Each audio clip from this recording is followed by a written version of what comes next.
my granddaughter. Last time I came was ages ago. We took our grandson, George, was 6 months old. And in the meantime, we have had Shirley. And now we have Zara. Yeah. So Zara, what do we say? Well, teach them yan they say, right? So we say Jambo, Salam Alaikum, Namaste, Sat Sri Akal, and welcome to Ammi Jaan's kitchen. It's been a long time, and I thought I'll come back with just a simple little presentation today. I'm going to make, I think I need to tip the camera down a bit. Do you mind, Mr. Cameraman? Thank you. Who's that, Granddad? Is that Granddad? So basically today I'm going to make a couple of things together, but the biggest thing that I wanted to do and show you was a simple white sauce. And I'm going to make it with prawns. So it's kind of like thermidor style where you bake it in the oven with cheese. And the white sauce, we use it for prawns, we use it for lobsters, especially with Valentine coming tomorrow. It's such a simple white sauce you can make, and you can always keep it even handy and use it anytime you need it. So shall we do that, Zara? She's a happy gal, isn't she? Yeah. This is Emma and Johnny's little girl. Okay, so I'm going to start the video, darling, and I'll let you go to Granddad. So thank you again for joining me, and I'll be right back. So going back to what we're going to make, it's white sauce. Now normally white sauce is a typical French sauce, and it tends to have a bit of a butter frying thing where you put your flour and you sort of make a roux out of it, and then you add your cheese and your milk. But this one was taught to me by my sister years and years and years ago, and I've been using it like for decades now. It's a simple way of doing it, and well, not healthier really, but that it doesn't have a roux in it. You know, you don't have to fry the flour. So just a simple small pot. I'm making it very small because I don't need a lot of it right now. And I've got just about a cup of milk here. So I'm just basically throw your milk in there. Simple.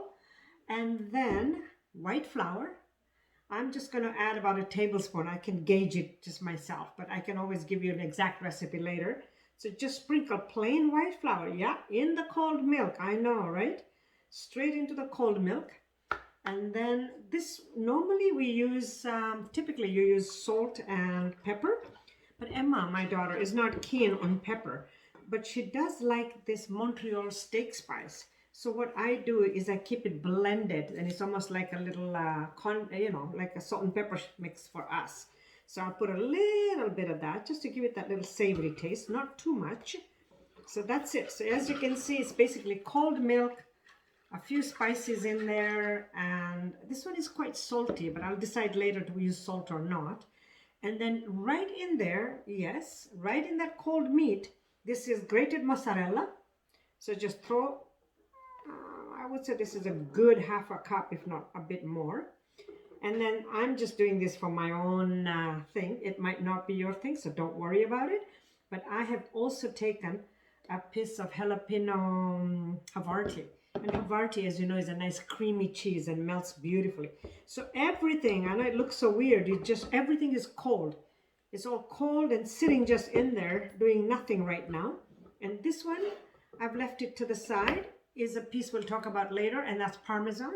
You can use grana or pecorino. It's going to go at the very end. So we've used the flour. We've used the seasoning. Now this here is, it's hard to find it in Canada. My sister sends it to me from Italy. But it's a Knorr cube of mushroom. And oh my goodness, the flavor is phenomenal. So I always like to put, and that's why I don't want to use salt. It's quite salty. So I will use like just a pinch. Okay. So you could use... if you don't even have to really, I just like the flavor. You can just put your salt and pepper if you're not using the other stuff. So now we've got everything cold in there, and we're going to put it straight on the stove. I'm going to put it up to sort of a medium heat because you don't want it to clump together too fast. So medium heat, and the trick is to keep whisking it. Okay, so I should almost try and see if I can move my camera over, but I can always bring the pot back to you. So while this is happening, I'm just going to leave it here. And while this is happening, there, on a medium heat slowly, what I have got here is prawns. I've got about 6 prawns. And I try to get them from Superstore or anywhere else, but try and get the ones that are big, not the really tiny ones. And they normally come in the way they, actually I've got the bag here. Where did I put there? It's the 16 to 20. So they're quite a nice size. You know, when this is 16 to 20, that doesn't necessarily mean there's 16 prawns in there. They're saying they measure 16 to 20 a pound. So I have typically found maybe 14 prawns, so they're a nice size. So all I've done, is I like to fillet them, you know, so basically I've just cut the whole back of them. You want to make sure there's no dirt in there, of course, but I like to fillet them straight down, and that makes them curl up nicely. So that's what I've done to all of them. And then how I'm going to do them is right here. So this would be such a nice Valentine dinner if you just wanted to do a quick, nice taste. All that's in there, it's a little ramekin style dish just for individual serving. I've put nothing but butter. That's all it is butter in there. So I've done 2 of those with butter. And then I'm just going to literally just lay the prawns on top, 3 in each, and put it straight in the oven. And while the butter melts, the prawns will start to pink and curl up. So by the time they become pink and curly, my white sauce will be ready. And then all I do is pour the white sauce on top. And you can just visualize this now. And I take that beautiful Parmesan cheese and grate over it and then broil it. And you can serve that over rice or over a beautiful French bread or just a fresh croissant, anything like that. So it could be an appetizer, or you could make 6 prawns with something else on the side, and it could be a meal. So that could totally be your choice of how you wanted to do that.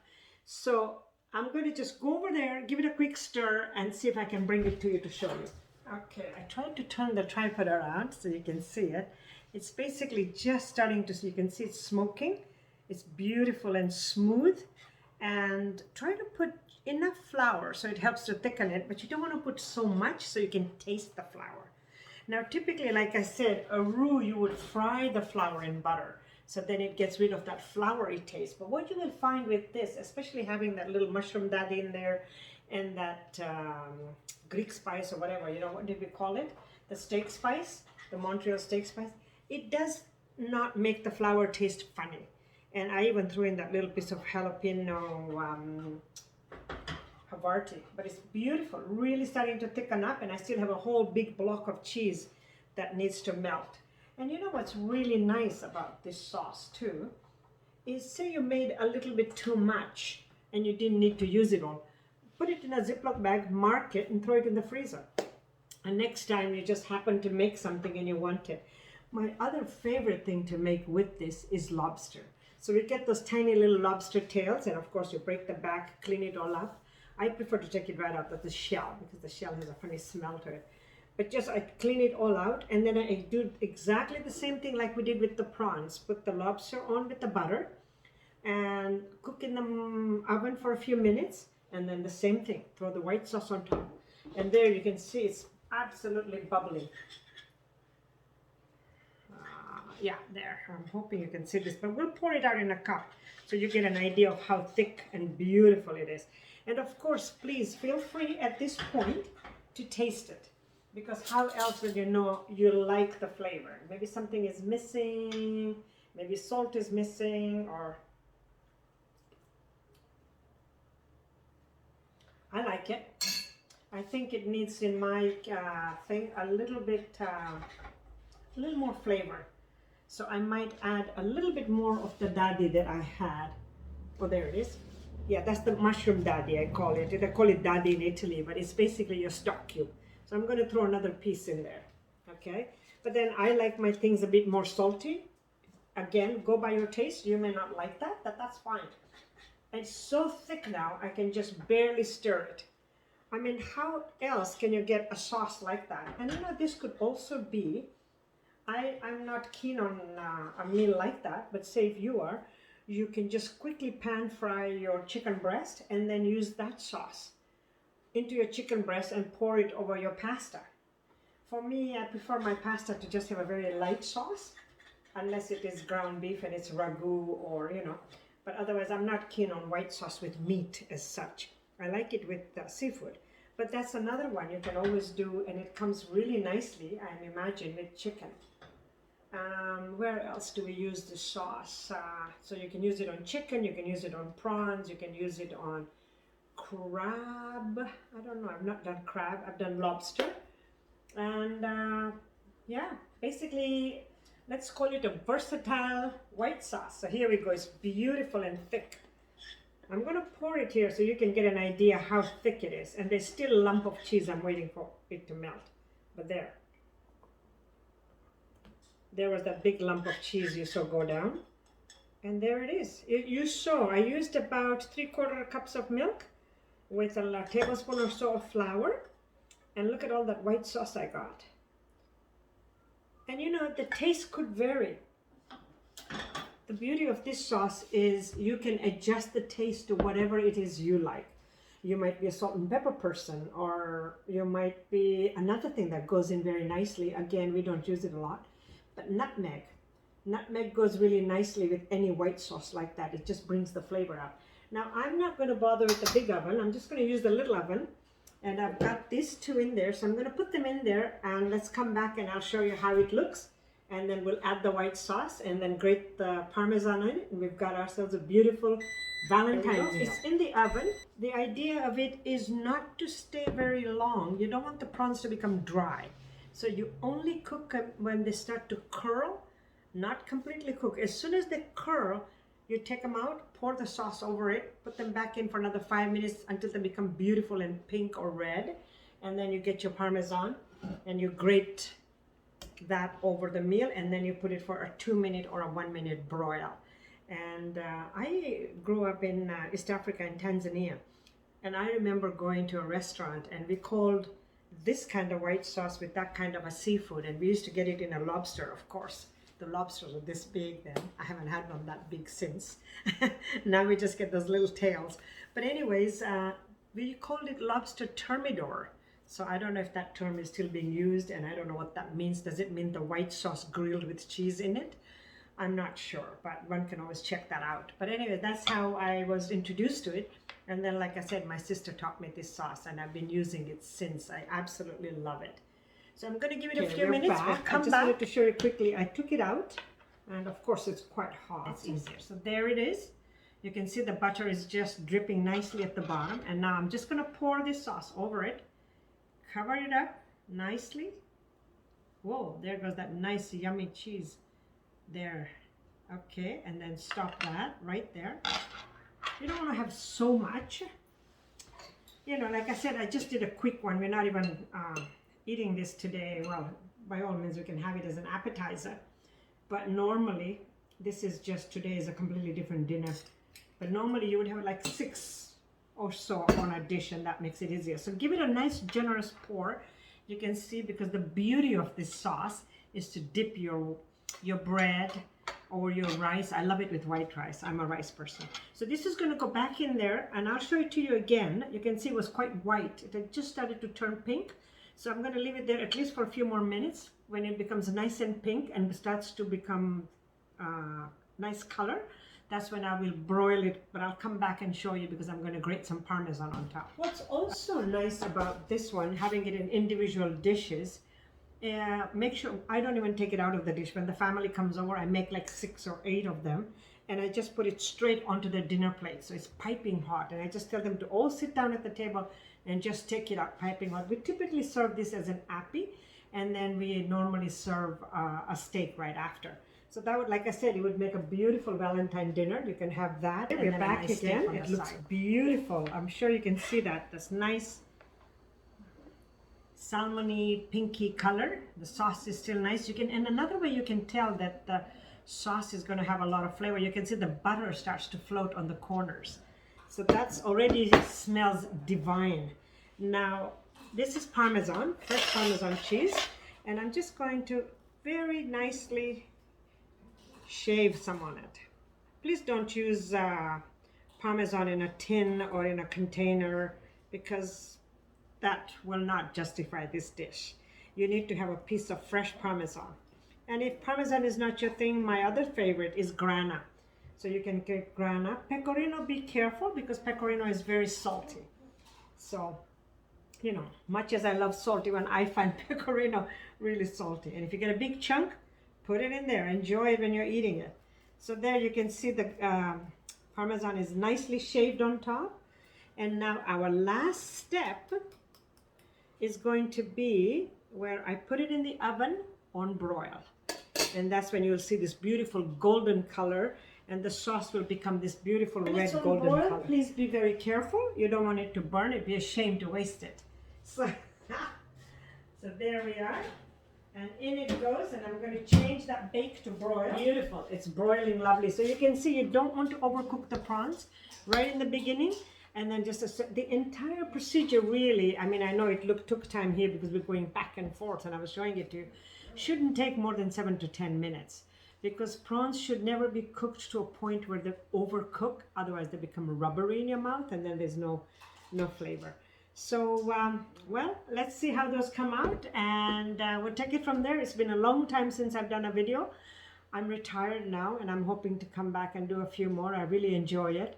I had some health issues and, you know, as we all do with age, unfortunately. I still have a little bit of a skin condition in case you can see that on my face, but it's a small price to pay, you know.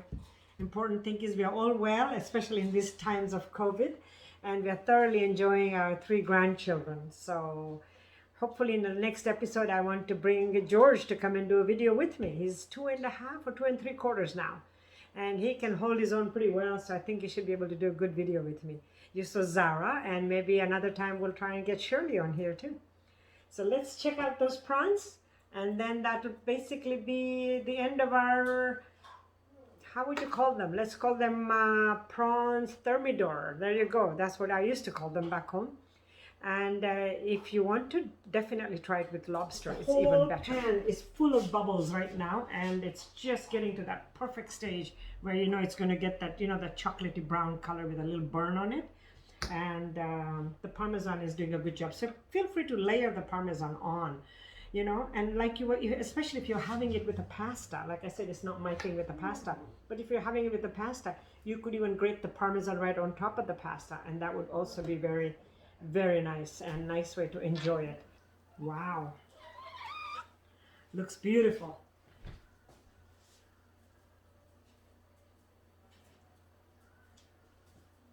There we are. And this is the piping hot, obviously, so please be very careful. But as you can see, that's the end result. Doesn't that look just absolutely beautiful? There's lots of sauce floating around to dip in your whatever it is that you're going to enjoy with it. It's got a nice beautiful golden brown on top, and there you go. That's a nice Valentine dinner or appetizer. Dinner if you add the pasta to it, appetizer just the way it is and make something else on the side. And again, thank you very much for joining me in Ammi Jaan's kitchen. Zara gonna come and say goodbye, and hopefully I should be back again midweek with George to put another video. Come, Zara. Zara. Oh, and there's our munchkin again. Hi. Now we better keep you away from that because that is really hot. That's really hot. So what's Zara going to eat? I don't think you want the prawns, do you? Mind you, she does like a baked potato. So we might do a baked potato and a little bit of sauce for her on the side. Why not? Right? Thank you again for joining us on Ammi Jaan's kitchen. Please like and subscribe, and I'm hoping to come more often. I do really enjoy this, and it's been a long, long time. Thanks again. Bye-bye. Good night.